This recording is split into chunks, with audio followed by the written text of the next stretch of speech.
As a bank that focuses on business, we work with business leaders all day, every day. We have a front row seat to what's working and what has potential. The First Business Bank podcast is dedicated to sharing insights to help you work better, smarter, and faster to achieve your goals. Let's get into the show.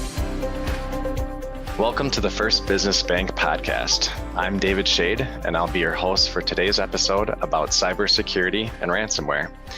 To explore this topic further, I have Frank Stevens and Derek Laczniak here with me today. Would each of you please introduce yourselves to the listeners? Hey everyone, Frank Stevens with Computing Technology Solutions. I've been in this field for a little over 2 decades. In the last 8 years, concentrating a lot on cybersecurity. So cybersecurity for business can be overwhelming and it can definitely be confusing. So we work with all of our clients and partners to make sure that is smooth as possible, as well as effective as possible. And my name is Derek Laczniak. I'm the Director of Cyber Liability with M3 Insurance. I started that practice group at M3 about 9 years ago. And I partner with organizations of all shapes and sizes and industries and makeups to help them understand what kind of insurance products are out there, which are the best options for them, how much insurance to buy, and how to get through the underwriting process in order to apply for cyber insurance. Thanks for being with us today, Frank and Derek. And, as we think about this topic, I feel like it is extremely timely because on a regular basis, our clients are asking us, hey, how can we be handling cybersecurity and ransomware today so our business is not the next headline in the news? Frank, maybe we could start with you. Yeah, it's a new world that we live in where the cyber attacks are happening more often than ever. These guys are basically attacking from whether it be from North Korea or Russia or even in within our organization or within our country. So there's a lot of things that we need to be concerned about. From my perspective, what I've seen out in the field is the biggest threat is our employees and our contractors ourselves. And we can build the strongest doors and lock all the hatches and lock everything down. But at the end of the day, if one of our employees is doing something that could be potentially malicious or negligent, that's where 86% of all these cyber attacks happen, where someone accidentally clicks on an email or attachment, and then the payload comes down, unfortunately.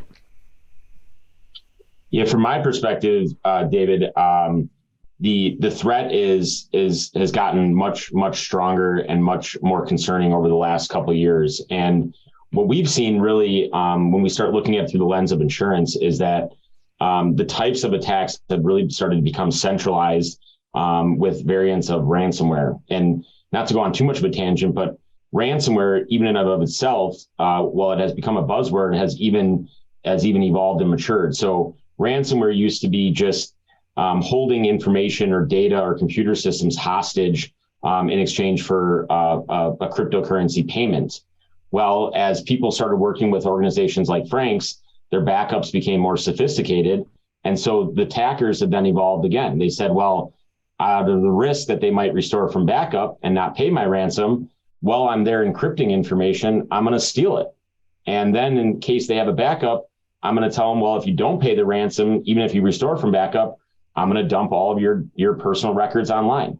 And so even as the risk management solutions that Frank's company, for example, works with have evolved, the attackers continue to evolve. And it's created a big challenge in the insurance marketplace because we're used to dealing with finite risks in insurance, like property insurance, fire, wind, hail, water, tornado. Those haven't changed in really 100 years. In the cyber landscape, we're trying to design policies and price policies to battle a risk that seems to change every 3 months. And so the threat has become more frequent and more severe, and it's a moving target, which has been a real challenge in our industry. Yeah, thank you both for chiming in. That is very insightful and interesting. And I think to kind of dovetail off of some of the comments that you discussed, Derek, what are some of the top threats that businesses are seeing today, in addition to what you've already discussed? Yeah, some of the threats there's really 2 or 3 different vectors that we see most often. And I alluded to the ransomware example because it's everywhere. But only focusing on ransomware would ignore some of the largest, most expensive claims that I've had in my career have been as simple as inbox compromises. And to Frank's point, when you talk about all the security you can put up there, it still comes down to your end user. And inbox compromise, if you think about everyone who's listening to this, what's in your inbox? Despite being a cybersecurity guy, I would be embarrassed to show people that I probably have attachments in my inbox that have data sets that I don't need or saved elsewhere, but are still, loaded into, a file within my inbox. And when an inbox is compromised, usually bad actors want to use that inbox to commit fraud. But you have to assume that as soon as an inbox is compromised, even if the bad actor is not looking at anything, everything is presumed to have been stolen. And so again, it's this presumption of data exfiltration that has become a real threat in today's world. And the last point I'll make is, well, I think the general public have become somewhat numb to this idea of privacy. Legislation around the country has gone the other way. Well, you might get a notice in the mail about a data breach you were involved in and you don't care and you don't sign up for credit monitoring. The reality is which only 4% of people do, that might be true, but the state's laws have gotten tighter. There's now federal legislation that's been introduced. So there's a dissection. And because of that, the threat of just data loss, albeit, the impact it might have on your business, has become a real threat that's emerged again, despite all the talk about ransomware. Thanks, Derek. Anything to add, Frank? Yeah, I want to just make a comment because, Derek, that was great. But having your inbox compromised, what that means is someone basically goes into the back end, and for the most part, all of us use Microsoft 365 for our email hosting. If you don't have the proper measures in place, like multi-factor authentication, where you have to get like a multi-digit code in order to log in and stuff like that, what these guys are doing is they are infiltrating your mailbox. They're hopping in there, getting access to it, putting rules in place so that they get to see copies of all of your inbound and outbound messages. And these guys will sit there for months. And what they do is they learn who you talk to, who your customers are, who's the CFO or the controller. That's a huge thing. And what they'll do is then go ahead and create like a phony Gmail account that looks like the controller's email address or the CFO's. And what they'll start doing is start sending out emails to the accounting team, or even I've actually seen it where they sent an email to the bank saying, hey, I'm Tracy, for example, I'm the CFO. Can you wire me some money? And you'd be surprised at how authentic these things look. So like Derek was mentioning, these guys are getting smarter and smarter, and the stuff looks legit. And so by the time you realize that you have been compromised and maybe money's been moved, that's when it becomes very serious, because at that time you're like, wow, they've been watching and having all of our data for months on end. So scary stuff. Yeah, it certainly is. We definitely see that occur on the bank side all the time. And that's when, from our perspective, a lot of education comes into play to make sure what is a client doing out of band to confirm that request, to make sure it's legitimacy. So let's say something does happen. What are the next steps if money does go out the door?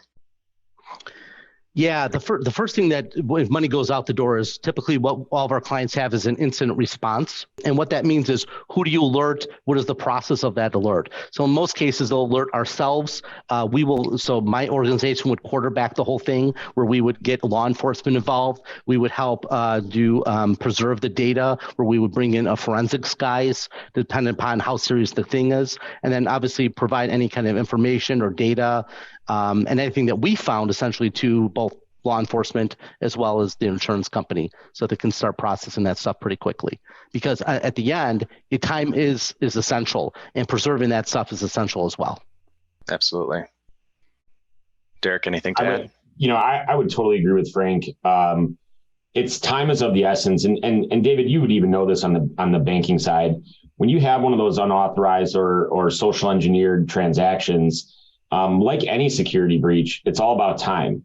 The quicker that you notify your financial institution, the better chance you have of recouping those funds. Because think about it, money goes to where it shouldn't have gone. That bad actor still has to take a withdrawal of those funds. And so you have some windows to chase them around before it bounces through 9 different bank accounts and ultimately get withdrawals. So one of the biggest things when you have any security incident, whether it's a bad transaction or an inbox compromise or even ransomware, you'll hear this, I think, throughout our discussion today. it's all about how ready are you and how quick can you respond. And that doesn't mean you can fix it, but that just means that you have a plan. And that's really the biggest thing.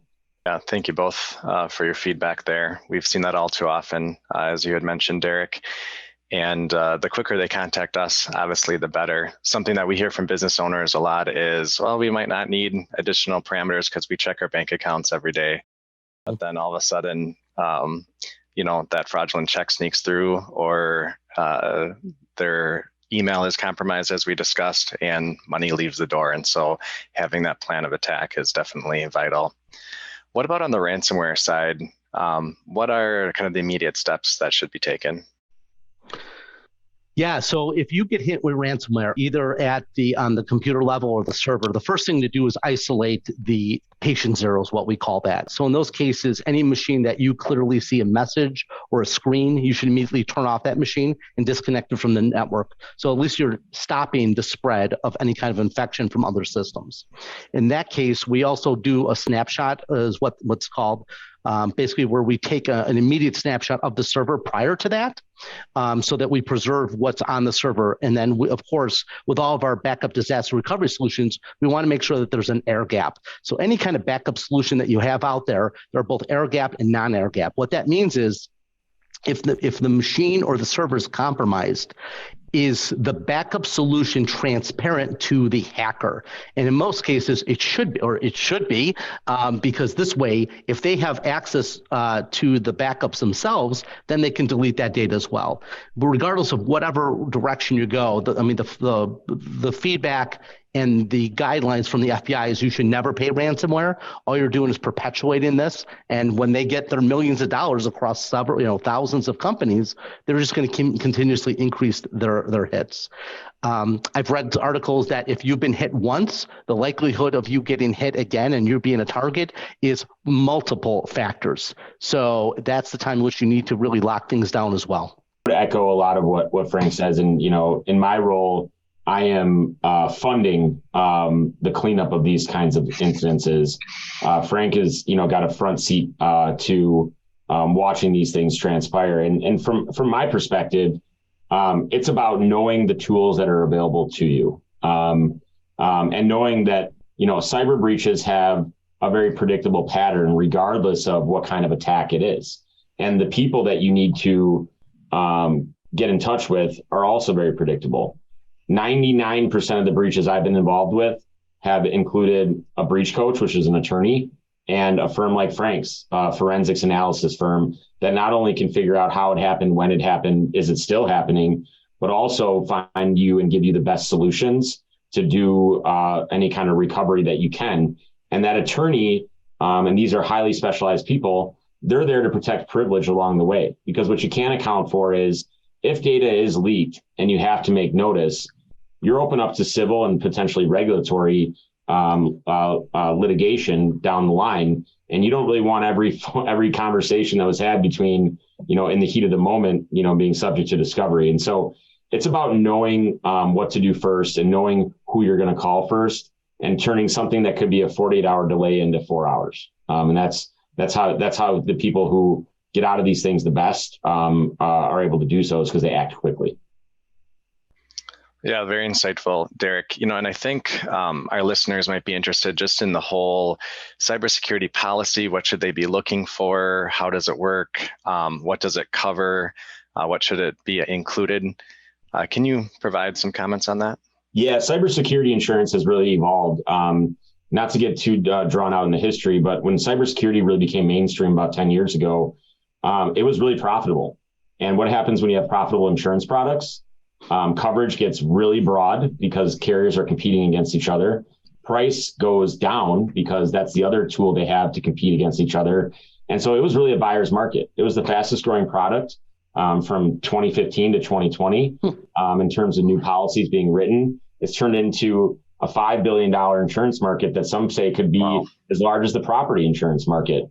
But a good policy still has the same things today that it did before. And that's saying something, because cybersecurity rates have risen 50 to 100% over the last 3 years. Underwriting has become very, very, very detailed.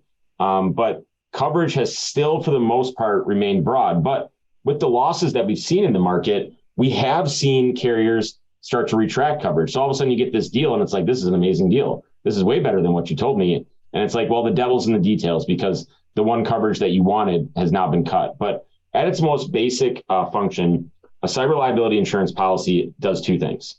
The first is it covers your expenses associated with remediation of the incident.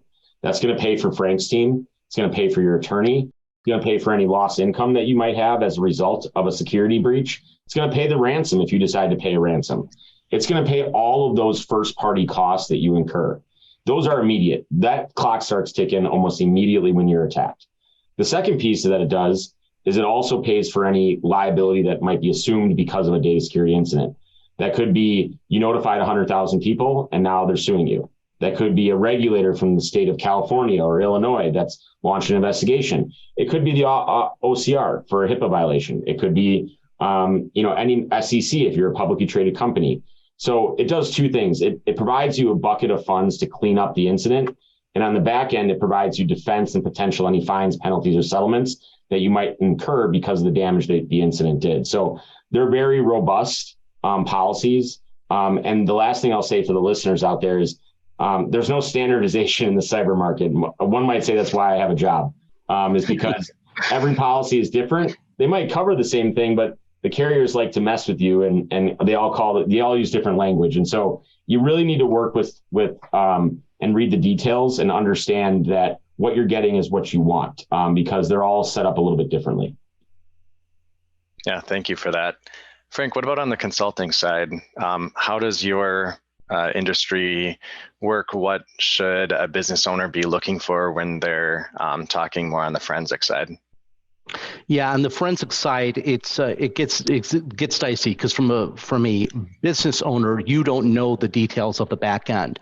And from our perspective, what you need to be focusing on is the logs of all the systems. So the logs from the servers, the firewalls. If you have an endpoint detection and response system, all those logs will be needed to be provided both to the insurance company, legal, state or federal officials or whoever they may be. So it's preserving the logs and the integrity of the data at the time of attack, and at that point, that's what you need to be concentrating on when that happens.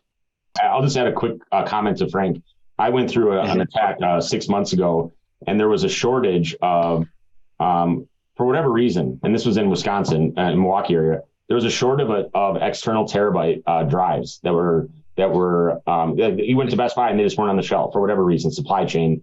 And Frank mentioned this earlier. A lot of times you're making an image copy of servers that are infected and you need an external storage device to do it.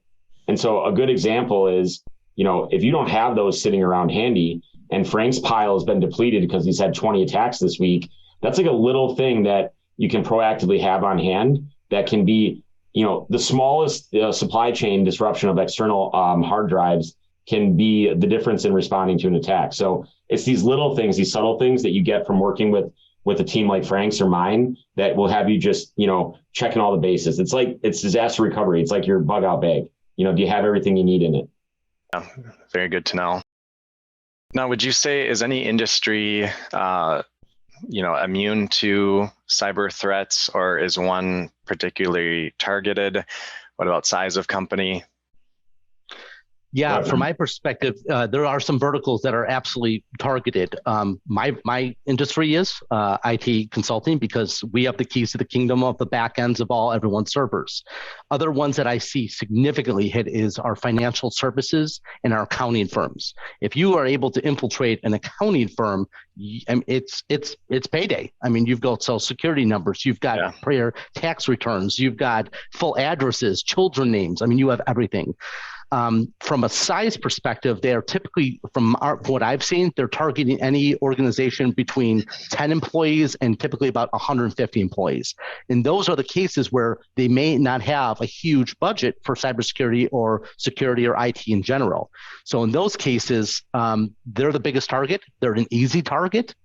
They are less likely to have the tools in place, the employee awareness training, all that stuff. So unfortunately, those are the guys where when they do get hit, I mean, it shuts down their business. And it's sad to see that, these people can go out of business because of something like this, unfortunately. So I totally agree with Frank.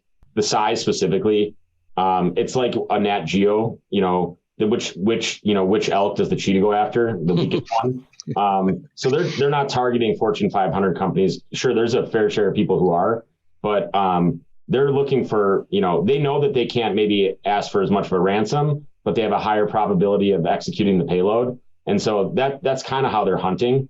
The only thing I would add to what Frank said is that there's been some industries that thought, like, I would never have an attack. I would say the construction industry has largely believed, because they're not super techy or sophisticated. But I have seen, if you go to a job site of a high rise being built, you'll notice that all the foremans have iPads. They don't know when the product's coming in. They don't know where it is. Our world has become technology advanced. And when you take that away after using it for a couple of years, you'd be surprised how much inefficiency takes place. The other area that we've seen a spike is manufacturing. When you look at a manufacturing floor, we're in Wisconsin, a lot of manufacturing. When you look at a manufacturing floor and you look at CNC machines, those things are being told what to do. They're tying directly back to an ERP system that an accountant's looking at. That machine is making what it's being told to make through a computer software system.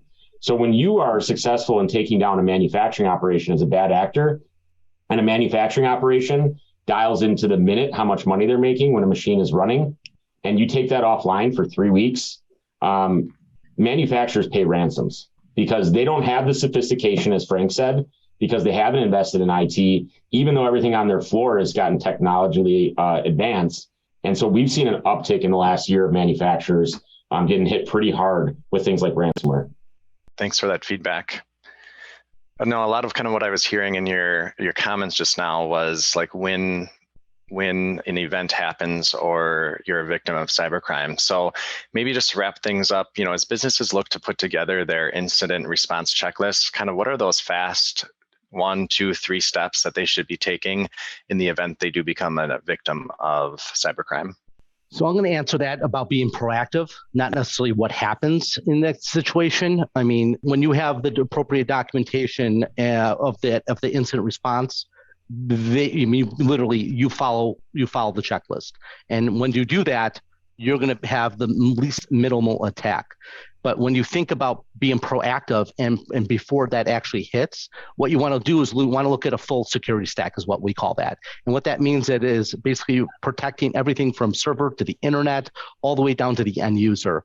And there's 6 things that I say that every small or mid-sized business should have from a solution perspective. And the first one is called an endpoint detection response. What that is it's basically, I call it virus protection steroids. So everyone's pretty familiar with virus protection from McAfee or Norton, Symantec, Microsoft, whoever it is. All that virus protection is basically, it's software that comes down on a regular basis, and it basically has a definition file. What that definition file says is what's bad and what's good. So if something hits your machine or a server, it says, whoa, that's bad. What endpoint protection does is it takes it to the next level. And this has been the most successful that I've seen out there that prohibits and stops a ransomware attack. In fact, if you look at like insurance policy questionnaires, it actually specifically says, what EDR are you using and what brand? And what this does is you put an EDR in place on any of the end user machines, and it learns your behavior. It learns what David or Sally does on a daily basis, what websites they use, whatever they do. So in the event that something's outside of their behavior or their profile, it says, whoa, I'm not sure if this is a virus or not, because in most cases, if it is a ransomware attack, virus will not necessarily see that.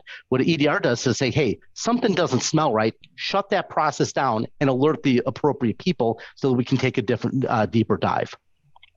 So to me, that has been a game changer for us. I'll go quick on the other ones. One is, of course, a backup disaster recovery solution. What that means is, yeah, you're backing up your data, but in the case of ransomware or the building blows up or natural disaster, are you appropriately copying that data to the cloud in a secure manner? So to make sure that that data is secure.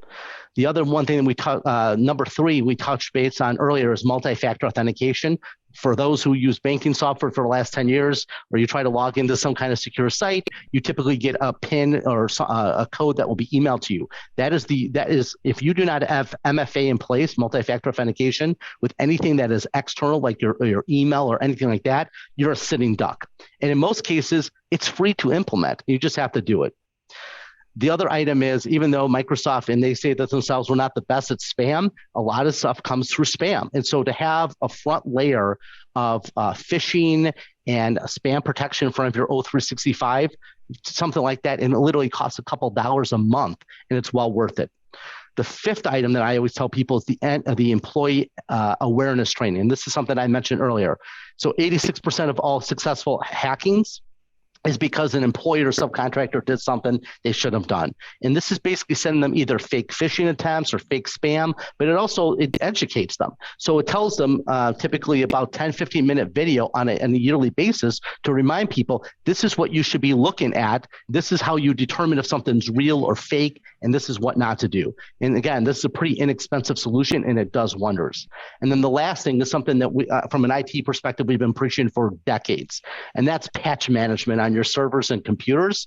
It's something that is so basic and simple that we kind of forgot about, but when there is truly an attack, that's what they're going to be using to spread those kind of things. So, between Microsoft, Adobe, or even if you have a Mac, I know people don't believe that Macs could be fall from a malicious attack. That's not true. They do, and I've seen it. So that's the kind of stuff that we work with on our clients. So if you implement those 6 items, the likelihood of a ransomware or any kind of attack is slim to none, which is awesome. That's great, Frank. Thanks so much. And I'll be really brief, David, as we're coming up on time here, but I want to say something that is not a coincidence. Frank's an expert in security on the IT and technical side. Everything he just said, those 6 items, they have gone from nice to haves to table stakes in order to apply for cyber insurance. That's not a coincidence that the things that Frank is telling you that you need to have become the minimum requirements in order to apply for cyber insurance. 8 years ago, they gave cyber insurance away. If I knew your name, your revenue, and your website, I could get you 5 quotes. Today, I don't really care about those first 3 things. I care about the answers to those 6 things that Frank said, because you won't even apply, let alone the cost for cyber insurance. And then when it comes to incident response, I've been hitting on it all day. For my world, it's a lot of people buy cyber insurance policies today. So just buying it from your guy and then putting it on the shelf is not enough for cyber insurance. You need to know, who am I allowed to use? Can I get Frank's firm approved so that I can call them? How much limit do I have? What do I have to submit to the insurance carrier? And at what point do I have to submit it to them in order for them to pay my expenses? So, having a document that says, these are the people that are going to be on my SWAT team internally. This is what my insurance company requires. These are the attorney and the forensics firm or Frank's firm that I'm going to use. And I know that they're approved, so I don't necessarily need pre-approval. Just having those first 5 things done to get you into the loving, caring, tender arms of a person like Frank and an attorney. Because from there, you're going to be told what to do by people who do this for a living. So it's all about, from discovery to getting that group in front of you, how do I shrink that time as much as possible? And so it's about speed, and it's about just doing a little bit of homework on the front end can go quite a long way in terms of limiting the impact of those attacks. Yeah, very insightful. So thanks, fellas, for joining us today and participating in this important discussion. I also want to thank our audience members for listening in as well. Be sure to visit us at firstbusiness.bank to check out our other resources we offer business owners and leaders. We invite you to experience the advantage with First Business Bank. If there's a way we can help, please reach out to us, and we look forward to hearing from you. If you want more content like what you just heard delivered straight to your inbox, go to firstbusinessbankpodcast.com. And if you haven't already, make sure to subscribe to the First Business Bank podcast wherever you listen to podcasts. If you're listening on Apple Podcasts, please leave a quick rating of the show. Thanks so much for listening. First Business Bank, member FDIC.